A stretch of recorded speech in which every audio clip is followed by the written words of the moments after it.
In this video tutorial, we will take you through the inventory metrics available to national accounts and suppliers on the .foods website.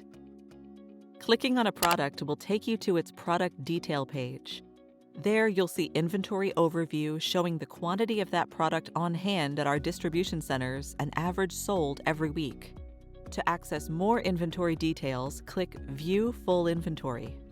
This will take you to several tables showing you the product quantity DOT has on order from the supplier, product quantity all distributors have on order from DOT, product quantity your distributors have on order, and product quantity on hand or on order at each DOT distribution center.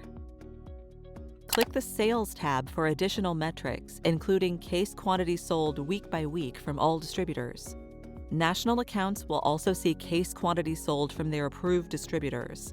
Suppliers will see case quantity sold from all distributors that purchased the item in the past 8 weeks.